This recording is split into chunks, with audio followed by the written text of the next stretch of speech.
Welcome back everyone to the Grindhouse Frostfront Qualifiers Day 1 here. We are starting off our second group of the day, which is Group B. Here we have Dynamel on the side of Dead Future Killing Gorilla Survivors. We're on Singularity on the Ormond Resort. I'm joined by my co-caster Robot. How you doing today, Robot? Hey Monarch, I'm doing just fine. Very excited to be casting today the Frostfront Trials. We quickly get into our Group B matchup, and like you mentioned, Dynamelon here playing Singularity against the survivors of Gorilla, and we get the first chase quickly in, a tag also as well. So this is going to be Dino's potentially quick down here against Mango. I don't think he's gonna quite get that now, so the chase is gonna continue, but there is a pod on Mango, so this is gonna make it somewhat easier for Dino to continue the chase. Now we do see Ace around, trying to maybe get a tag or something to try to let Mango. Oh no, he actually got rid of the pod, so quickly getting rid of a lot of resources here, but Dino has placed his pods in strategic places already, so he can quickly re-tag Nia over here. Now deciding to not continue the chase here against Mango, so I think a little bit of pressure loss there, but continuing the pods here. Singularity is typically a fast-paced, oh, we get a tag through the pallet here, a fast-paced chase type gaming. So Monarch, do you foresee here that we're going to see a lot of pressure onto the survivors with Singularity? While I usually do agree that Singularity can be more of a fast-paced set, especially the build that Dino is running here with both the Colorblind and the Eruption and Sloppy Butcher on top of that, he seems to be more of a gen kick. So I think what Dynamelon's gonna end up doing is just holding a 3-gen by the end of this game. And the 3-gen against the Singularity is kind of a pain. To work around when you have just a ton of cameras. You have like a ton of cameras that can watch a single gen at once. So even if you break one camera, there's another camera nearby. So you have to end up bringing multiple EMPs. So right now we are getting a lot of chase value here, especially since now 2 gens have popped. So now Dino has to start thinking about what his like end game plans are going to be. Once we reach that end game, I think the pace is going to slow down by quite a bit here. I think the survivors of Gorilla right now are doing a really good job at supporting each other in chase.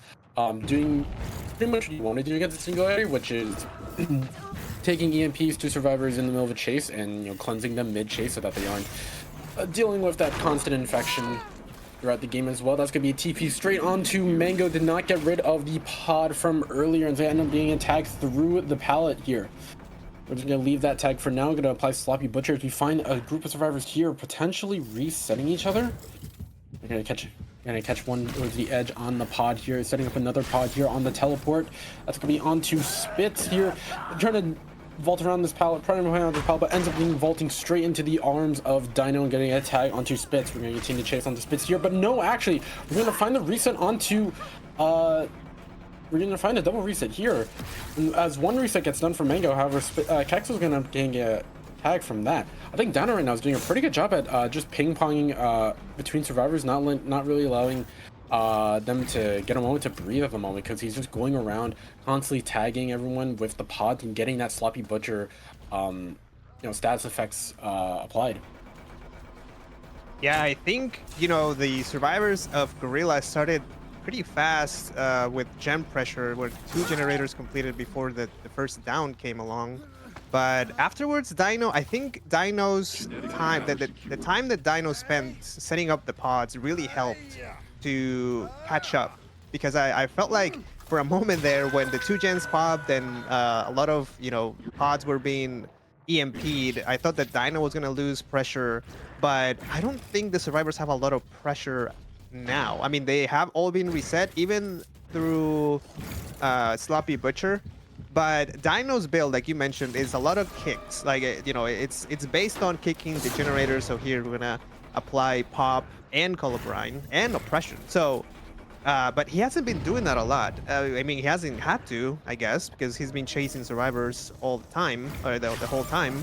And it's been working out for him, actually. I thought that the perk choices were going to be not as good, but Dino's confidence in chase has been paying off. So Now we see Colobrine here doing, taking effect with allowing Dino to see which generator has been worked on. So he's quickly going to potentially just go back there and try to pressure the survivor on it.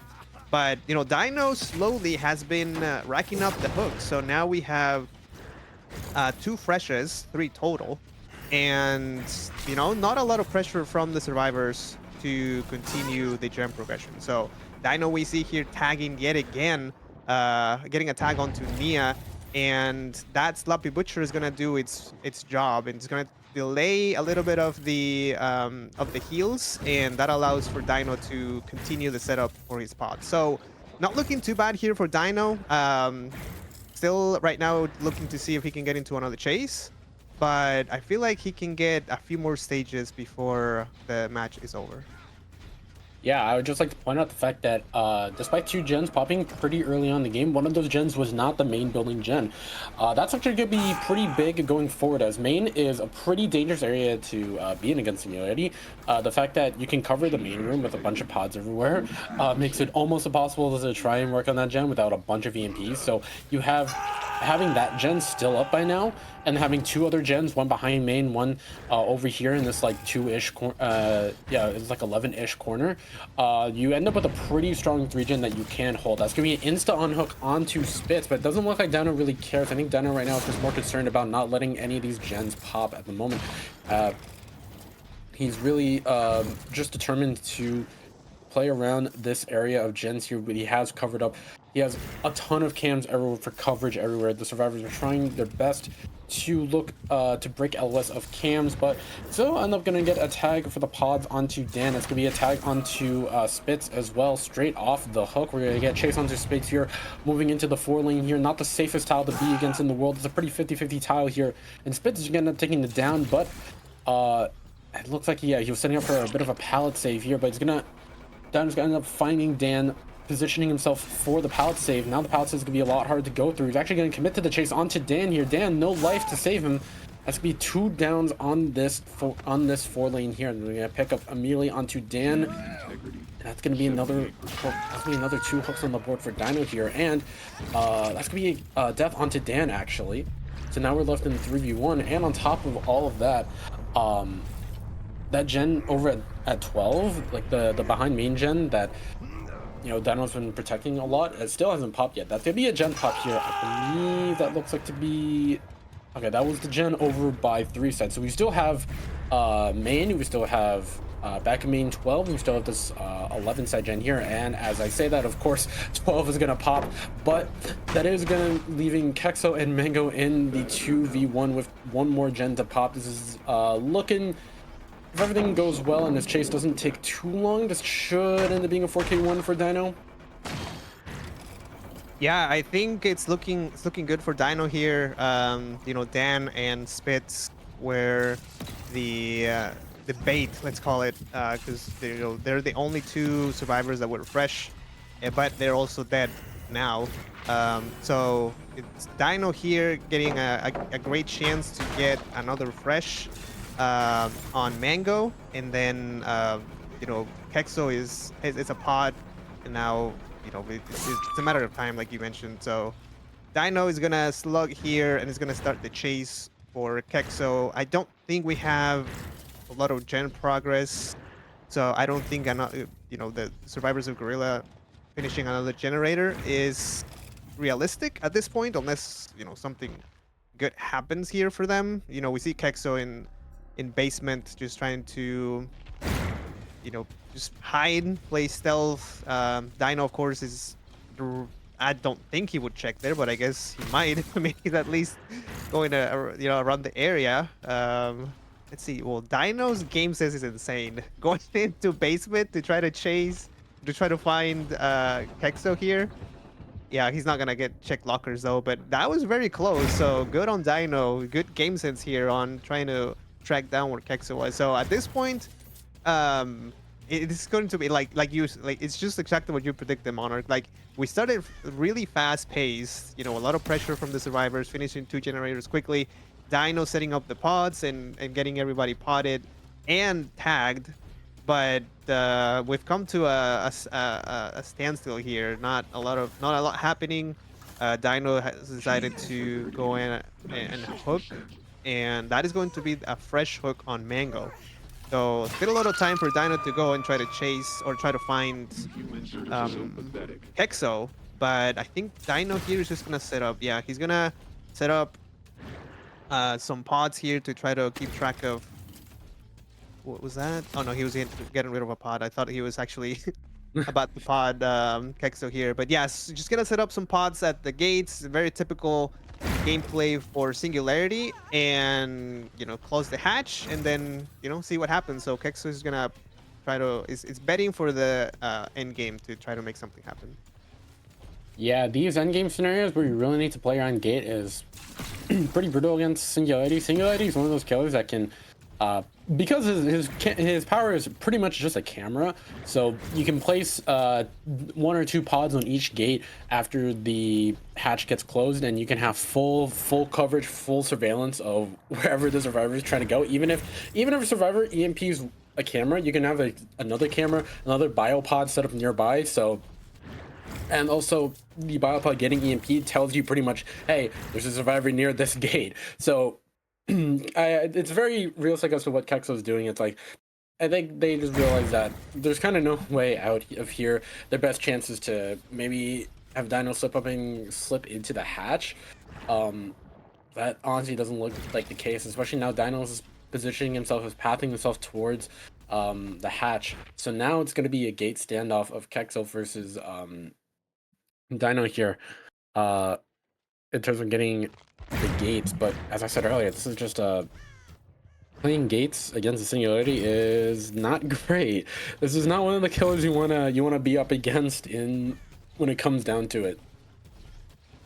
Yeah, and I think Mango is also trying to waste some time, maybe try to wear out Dino's patience, but Mango seems to be hitting his skill trick on hook, try to delay his death, and then maybe making Dino not. I don't know. I'm not sure why, but that just makes Kexo have to avoid getting crows on top of him. But yeah, so Mango is about to die here. We just have a couple of pixels worth of bar. Now that's the death. Of course, Dino is on top of the hatch of where it's gonna spawn, and now we see Kexo. So we're gonna see if the standoff here works out for Kexo. They're both staring at the ground, and no, Dino gets priority. Kexo actually made it out of there somehow. I think it's just around on the corner there. We see some scratch marks here, so this is going to be the last chase. We get a little bit of a 1v1 here around I'm sorry, around Shack, and yeah, so this is kind of fun here. 1v1, and Kexo is actually doing a great job here, keeping good check spots. Now the window is blocked. Oh, this is gonna go down. Wait. Oh, the chem trap. With the chem trap there and alert, so now Kexo knows exactly where Dino is, and Dino, of course, has been frozen for a little bit with the chem trap. So just a little bit of fun here between Kexo and Dino. Dino is still catching up, trying to look him up with his cameras. He's been spotted, so now he's just gonna catch up with a little bit of a TP here, kind of, but not quite. I think just Dino's just maybe just not actually doing it. I'm not sure. Maybe he's too far. The range is too far. But yeah, now he actually does it. So Kexo does not take the window. Just gonna hold W here. The first tag is going to come, and Kexo is gonna make it into main. No breakable door here, or breakable wall here on the left-hand side of main. Kexo just going upstairs, and quickly Dino predicts that it's going to teleport, and it's going to quickly catch up, and the down is going to come. Now we're going to see a Mori here. Yes, we are, I think. Oh no, not a Mori. Okay, well, Dino is heading to hook here, so that is going to be the first match between these two teams. So now we're going to see Gorilla Skiller going against the survivors of Dead Future. So we're going to take a little bit of a break here, just for the teams to set up, and we will be back in just a few minutes. So don't go anywhere. We have still a few games left for Group B, and it's going to be exciting. Stick around. Hello, everyone, and welcome back to this Frost Front qualifiers matchup between Dead Future and Gorilla. We have Gorilla playing Killer at the moment. A few minutes ago we saw Dino playing Killer for Dead Future, getting a 4K1. And also, we didn't mention this earlier, but Gorilla got a half a hook stage penalty because they missed an offering at the beginning of the first match. So this means that there's no possible way for a tie anymore. So the pressure is on for Spitz to get a 4K2 to win. 4K1 is not going to be enough. So if Gorilla wants to win this match, they have to get a 4K2. I am robot casting today alongside a Monarch. Monarch, what are your thoughts on this second match here between these two teams? Well, I definitely think that with the penalty in play, that actually changes things quite a bit because typically a 4K1 result and a 4K2 result, despite being a 1-gen difference, is actually they're a lot further apart than you would expect at first. Like a 4K1 is pretty achievable most of the time, but a 4K2 is a lot harder to get because like generally it's like, okay, you within like if your first chase goes really poorly or something, that's like 2 gens popping immediately. Then you're just only 1 gen away with not a lot of progress. So in order to get a 4K2 as opposed to a 4K1 for the win here, you really got to be like on top of your A game and really applying pressure early on, which to be fair is what Spitz is doing right now. He's gaining a tag on the Jinxie, and it looks like Jinxie, unless the pallet spawns here, the pallet does spawn for Jinxie. That's pretty unfortunate for Spitz, but chase goes on, and actually nope, Spitz is gonna drop that chase here, but that's a pretty important resource gone, that the god pallet over on the top side of main here. But yeah, it's like Spitz really needs to get the pressure going really early if he wants to. Now this build here, ooh, catches Fancy behind the gen, knew that someone was working on the gen, saw the increased pressure since the last time Spitz was here. Good call by Spitz. Now something I do want to point out is the build. Force Heavy Rapid Brutality is a pretty interesting build. Rapid Brutality is something that like you kind of see on Singularity because it's pretty easy for Singularity to get that initial tag, and if the survivor makes distance, you just TP to them and now you are very close to them and you have that haste bonus on top. So it's pretty well commonly seen, but Hezi I think is an interesting perk, especially since it's a perk mostly to punish hook trades, but I don't think hook trades are necessarily that common against Singularity. I feel like it's a lot more that you'll just see Singularity holding gens or whatever, but that could be eventually the down onto Fancy. But another gen pops in the background, so we're already down 1 gen, meaning that 3 more gens pop, and that's just straight up the win for Dead Future here. Yeah, we saw 1 generator completed. Still no hooks here for Spitz, deciding to continue pressure onto survivors instead of getting the first hook onto Fancy. So Spitz is going to start a chase here with Ace. Oh, missing that. Even with Spitz's ping, which is insanely low, he was not able to get that hit onto Ace there. So now Spitz is going to continue, but Fancy is up, and Finesse is doing a great job here, wasting time. Has an EMP in hand, and the delay there, patience there, well, good patience there by Finesse, and continuing the chase. And I don't think he's gonna make it quite yet to this pallet right here. So good on Finesse, good patience, not dropping the pallet on top of Spitz there to delay the chase a little more. But now we have got pallet, but nope. That overclock is going to allow Spitz to quickly vault the window and get a hit onto Finesse before he reaches the Jack pallet. So Spitz continuing the slug. I mean, honestly, I don't blame him because it is a tall order here for Spitz to try to prevent 3 generators from being completed here.